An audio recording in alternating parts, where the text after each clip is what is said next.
रूप धरि सियहि दिखावा, विकट रूप धरि लंक जरावा. வணக்கம். இன்னைக்கு 9ஆம் சௌபாயில சொல்லி இருக்கிற கருத்துக்களை விரிவா பார்ப்போம்.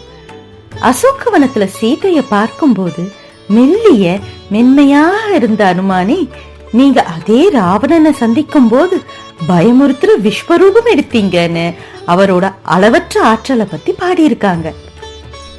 லாஸ்ட் சௌபாயில லிசனிங்கோட இம்பார்ட்டன்ஸை பத்தி பார்த்தோம். அதே மாதிரி இந்த சௌபாயில ஃபிளெக்சிபிலிட்டி அண்ட் அடாப்டபிலிட்டியோட இம்பார்ட்டன்ஸ் சொல்லி இருக்காங்க.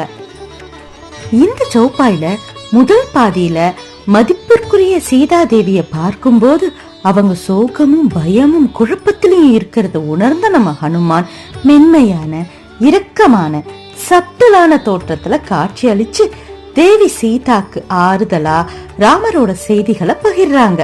அதே சமயம் ராவணனோட சபையில அவரை பார்க்கும்போது மிரள வைக்கக்கூடிய விஸ்வரூபத்தை எடுத்து ராமர் மற்றும் அவங்களுக்கு துணை இருக்கும் சேனையோட பலத்தை சபைக்கு வெளிப்படுத்துறாரு.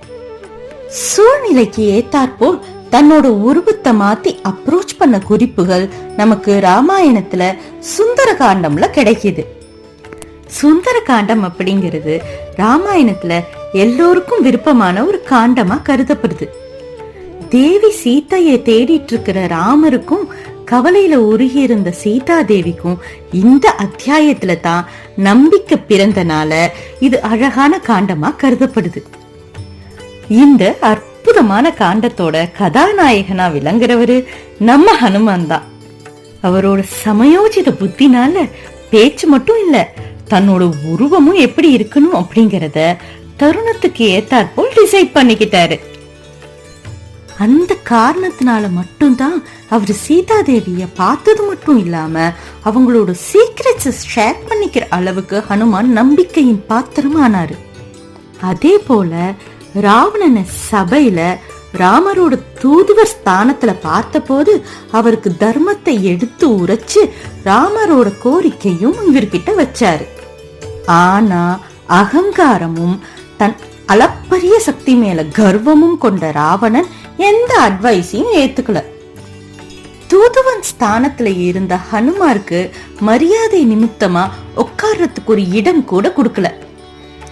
நம்ம ஹனுமன் அதுக்கு என்ன பண்ணார் தெரியுமா?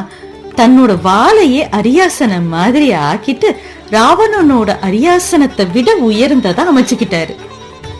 கீழ் நோக்கி பார்த்த ராவணனை ஹனுமன் மேல் நோக்கி பார்க்க வச்சாரு.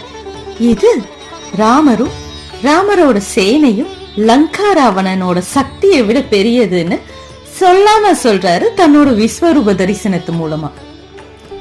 தெய்வங்கள் எல்லோரும் தன்னோட ரூபத்தை மாத்திக்கிறாங்கிறத நம்ம புராணங்கள்லயே பல இடத்துல பார்த்திருக்கோம். உதாரணத்துக்கு விஷ்ணு தசாவதாரத்துல மச்சம், கூர்மம், வராகம், நரசிம்மம், வாமனம்னு பல ரூபங்கள் எடுத்திருக்காரு. மனிதர்களான நம்மளால இந்த மாதிரி ரூபங்களை மாத்திக்க முடியாது.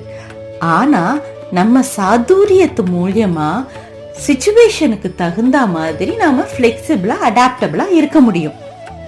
உதாரணத்துக்கு போர்க்களத்துல வீரமாவும், மென்மையானவர்கள் கிட்ட இரக்கமாவும், குழந்தைகள் கிட்ட பாசமாவும் நம்மளால இருக்க முடியும்.